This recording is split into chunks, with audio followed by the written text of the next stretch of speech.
నమస్కారం.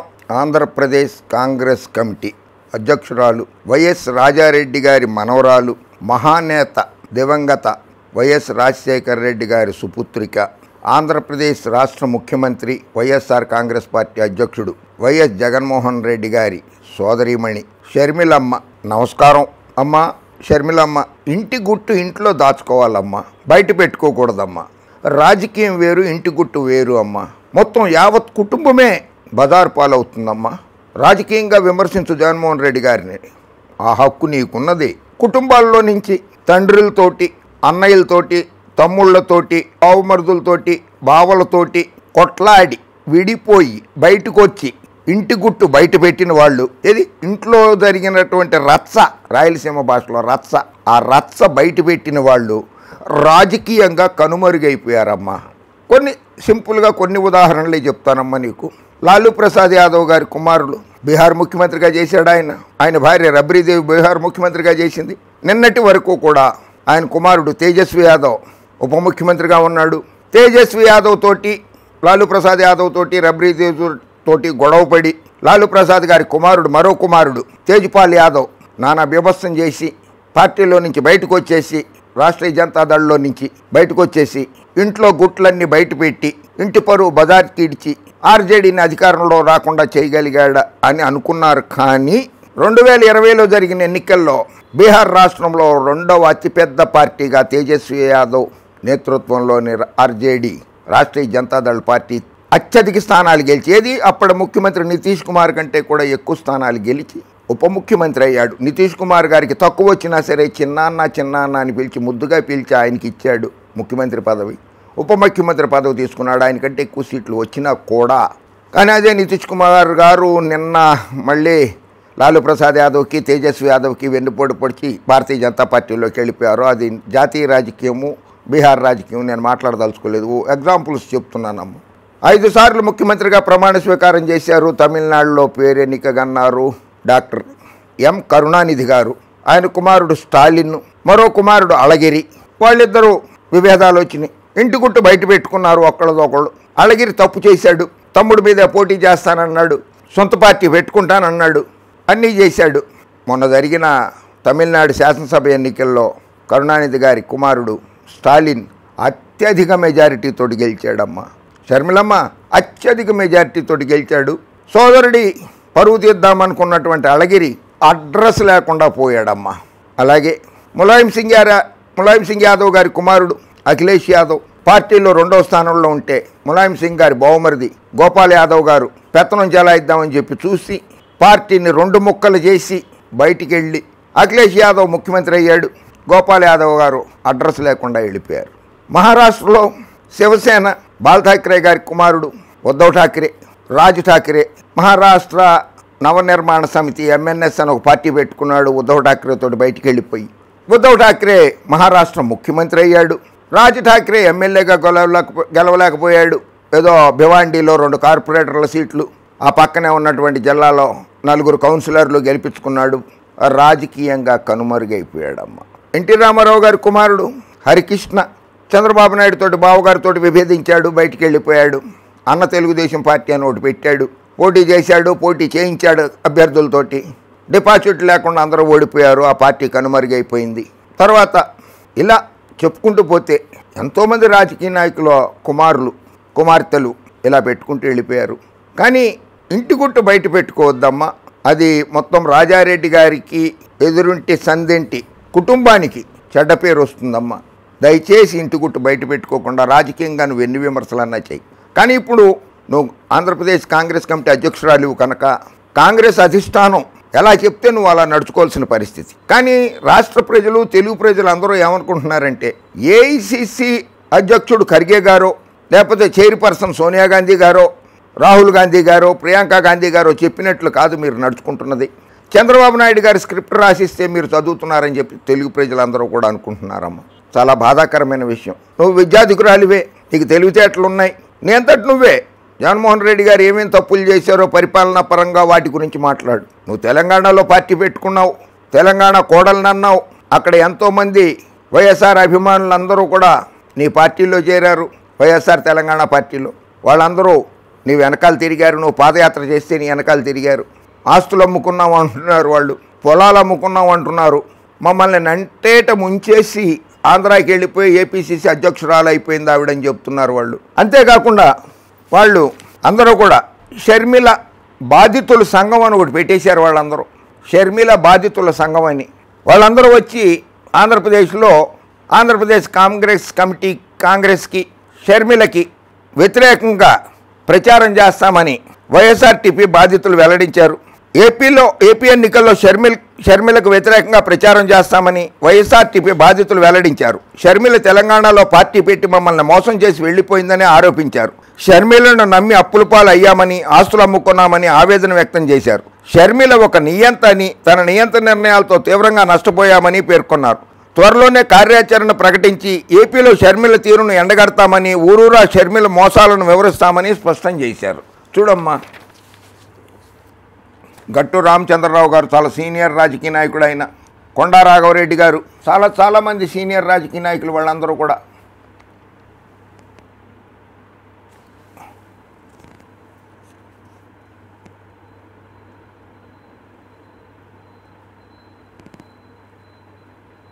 అటువంటి కార్యాచరణకు వాళ్ళు దిగుతూ ఉంటున్నారు. అది వైఎస్ రాజారెడ్డి గారికి కానీ వైఎస్ రాజశేఖర రెడ్డి గారి ఆత్మలకి శాంతి చేకూర్చకపోగా క్షోభిస్తాయమ్మా. దయచేసి జగన్మోహన్ రెడ్డి గారి పరిపాలనలో ఏమన్నా తప్పులు జరిగితేనో అవినీతి జరిగితేనో బయటపెట్టు, నీకు ఆ హక్కు ఉందమ్మా. కానీ కుటుంబాన్ని బజారుకెడుతుందని నా విజ్ఞప్తి చేస్తున్నానమ్మా నేను. అలాగే ఇచ్చిన ప్రతి మాట తప్పారు.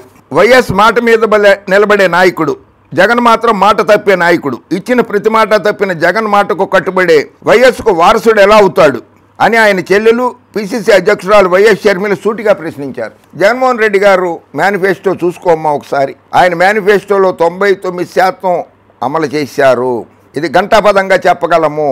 ప్రతి పేదవాడింటికి ఎస్సీ ఎస్టీ బడుగు మైనార్టీ పేద బడుగు బలహీన దళిత వర్గాల ఇళ్లకే కాకుండా ఆర్థికంగా వెనుకబడిన తరగతుల వారికి, ఆర్థికంగా వెనుకబడిన కులాల వారికి కూడా డైరెక్ట్ బెనిఫిషరీ ట్రాన్స్ఫర్ ద్వారా 2,70,000 కోట్ల రూపాయలు వాళ్ళు బ్యాంకు ఖాతాల్లో జమ చేశారమ్మా, అవినీతికి తావు లేకుండా. అలాగే నాన్ డీబీటీ ద్వారా 1,50,000 కోట్ల రూపాయలు మొత్తంగా వెరసి 4,30,000 కోట్ల రూపాయలు డైరెక్ట్గా ప్రజలకు అందించగలిగాడమ్మా మీ సోదరుడు వైఎస్ జగన్మోహన్ రెడ్డి గారు. ఇందులో తప్పెక్కడుందమ్మా షర్మిలమ్మ? తిరుపతి, అనంతపురంలో ఆయా ఉమ్మడి జిల్లాల కాంగ్రెస్ శ్రేణులతో ఆమె సమావేశమయ్యారు. ఒకప్పుడు వైసీపీని తన భుజాలపై మోశానని, జగనన్న రాజకీయ భవిష్యత్తు కోసం 3,200 కిలోమీటర్లు పాదయాత్ర చేశానని, రాష్ట్రంలో వైసీపీని గెలిపించానని, అయినా కనీసం కృతజ్ఞత లేదని దుయ్యబట్టారు. అధికారం చేపట్టగానే జగనన్న మారిపోయాడన్నారు. ఇవాళ తన మీద, తన వ్యక్తిగత జీవితం మీద దాడి చేస్తున్నారని ఆవేదన వ్యక్తం చేశారు. నీ మీద కానీ, నీ వ్యక్తిగత జీవితం మీద కానీ జగన్మోహన్ రెడ్డి గారు ఒక్క పల్లెత్తు మాట కూడా అనలేదమ్మా. ఆయన ఏదన్నా ఇండైరెక్ట్గా అంటే కాంగ్రెస్ పార్టీకి స్టార్ క్యాంపెయినర్గా ఉపయోగపడుతుందని ఆ సోదరు షర్మిల అన్నారు తప్పితే ఏమనలేదు. మేనల్లుడి వివాహ నిశ్చితార్థానికి భార్య భారతీయ సమేతంగానే వచ్చారు, ఆశీర్వదించారు కదమ్మా. ఆయనేమి ఇంటి విషయాలు బయట ఎక్కడ పెట్టడం లేదు, గుట్టు చప్పుడు కాకుండా ఉన్నారు. ఆయన ప్రజా సంక్షేమమే జయంగా పరిపాలిస్తున్నాడు. ఏపీకి ప్రత్యేక హోదా ఇస్తానని 2014లో తిరుపతిలో నరేంద్ర మోడీ హామీ ఇచ్చారని, కాంగ్రెస్ ఇచ్చే 5 ఏళ్ల వ్యవధి సరిపోదని, 10 ఏళ్ల పాటు హోదా కావాలన్నారని, 15 ఏళ్లు కావాలని ఇటీవల చంద్రబాబు కూడా అడిగారని, బీజేపీ అధికారంలోకి వస్తే హోదా ఇస్తామని చెప్పిన మాట ఏమైందని మోడీని ప్రశ్నిస్తున్నానని షర్మిల అన్నారు. శబాష్, మోడీ గారిని ప్రశ్నించావు, శబాష్, accepted. At the same time 2014 Andhra Pradesh రాష్ట్ర పునర్విభజన చట్టం ప్రకారంగా ప్రత్యేక హోదా ఇస్తామని పార్లమెంటు ఉభయ సభల సాక్షిగా, లోక్సభ రాజ్యసభ సాక్షిగా అప్పటి ప్రధానమంత్రి డాక్టర్ మన్మోహన్ సింగ్ గారు ప్రకటించిన తర్వాత అధికారంలో ఉండి కూడా కాంగ్రెస్ పార్టీ ప్రత్యేక హోదా ఎందుకు ఇవ్వలేదు? ఆ మాట సోనియా గాంధీ గారిని, రాహుల్ గాంధీ గారిని, మన్మోహన్ సింగ్ గారిని, ఖర్గే గారిని, మణిశంకర్ అయ్యర్ గారిని, చాలా పెద్దలు ఉన్నారు కదమ్మా, డీకే శివకుమార్ గారిని, వాళ్ళందరినీ కూడా అడుగు తల్లి. అపార్థం చేసుకోవద్దు నన్ను, నేను రాజకీయాలే మాట్లాడుతున్నానమ్మా. నేను వ్యక్తిగతంగా దోషంలో చేయదలుచుకోలేదు. చాలామంది వ్యక్తిగత దోషంలో చేస్తున్నారు నీ మీద, అది కూడా తప్పు. వాళ్ళు ఎవరన్నా నీ మీద వ్యక్తిగత దోషంలో చేస్తే నీ కుటుంబ విషయాల గురించి మాట్లాడితే అది కూడా తప్పేనని కూడా నేను చెప్తున్నానమ్మా. అలాగే జగన్మోహన్ రెడ్డి గారి మీద కూడా నువ్వు వ్యక్తిగతంగా ఎటువంటి విషయాలు మాట్లాడకమ్మా. అది ఒకటి నేను రిక్వెస్ట్ చేస్తున్నాను నిన్ను. అధికారంలోకి వస్తే ప్రత్యేక హోదా తెస్తానని జగన్ అన్నారు, పోలవరం పూర్తి చేస్తామన్నారు, రాజధాని కడతామన్నారు, అవేవి సాధించలేదు. రాజధాని 3 రాజధానులు చేస్తానన్నాడమ్మా. రాజధానిని కడతానని చెప్పి జగన్మోహన్ రెడ్డి గారు అనలేదమ్మా. రాజధానికి ప్రభుత్వ భూములు ఉంటేనే తీసుకోమన్నారు జగన్మోహన్ రెడ్డి గారు ఆంధ్రప్రదేశ్ శాసనసభ సాక్షిగా. అంతేగాని 30,000 మంది రైతుల నోట్లో కొట్టి 50,000 ఎకరాలు తీసుకుని వాళ్ళకి నారాయణ గారికి, కేశవ్ గారికి, సుబ్బారావు గారికి, వెంకటేశ్వరరావు గారికి, హెరిటేజ్కి, ఫార్మాస్యూటికల్ కంపెనీకి, బాలకృష్ణ గారి వియ్యంకుడికి ఇట్లా దారాదత్తం చేయమని చెప్పి జగన్మోహన్ రెడ్డి గారు చెప్పలేదమ్మా. ఆంధ్రప్రదేశ్ శాసనసభ సాక్షిగా ప్రభుత్వ భూమి 30,000 ఎకరాలు ఉంటే అది అందులోనే రాజధాని కట్టండి అని చెప్పారు. అయినా ఆంధ్రప్రదేశ్ రాజధాని ఈ రోజుకి కూడా ఈ శాసనసభ 2024 శాసనసభ ఎన్నికలు అయిపోయిన తర్వాత కూడా మే 30వ తారీఖు వరకు కూడా ఆంధ్రప్రదేశ్ రాష్ట్ర రాజధాని హైదరాబాదే. చంద్రబాబు నాయుడు గారు మోసం చేశారు. రాజధానిని కడతానని చెప్పి గ్రాఫిక్స్ చూపించాడు. ఆయన్ని అడుగు తల్లి, చంద్రబాబు నాయుడిని అడుగు, రాజధాని ఎందుకు కట్టకలేకపోయావని. జోలు పట్టుకుని తిరిగావు కదా రాజధాని కోసం. ప్రతి విద్యార్థి ఇటుక కోసం 10 రూపాయలు ఇవ్వండి అని చెప్పి తెచ్చుకున్నావు కదా, ఆ సొమ్మంతా ఏమైందని అడుగు. పోలవరంని ఏటీఎం లాగా వాడుకున్నాడు చంద్రబాబు నాయుడు అని సాక్షాత్తు ఈ దేశ ప్రధానమంత్రి గారు బహిరంగ సభలో చెప్పారమ్మా. అది నిజమే కాదు, ఏటీఎం లాగా వాడుకున్నావా లేదా అని చెప్పి చంద్రబాబు నాయుడిని అడుగమ్మా, జగన్మోహన్ రెడ్డి గారిని కాదు. పోలవరం ప్రాజెక్టుకి చంద్రబాబు నాయుడు గారి ప్రభుత్వంలో నుంచి కేంద్ర ప్రభుత్వానికి రావాల్సిన బకాయిల్ని 16,000 కోట్ల రూపాయలు జగన్మోహన్ రెడ్డి గారు తీసుకొచ్చారమ్మా. ఇవి లెక్కలమ్మా, అధికారిక లెక్కలమ్మా.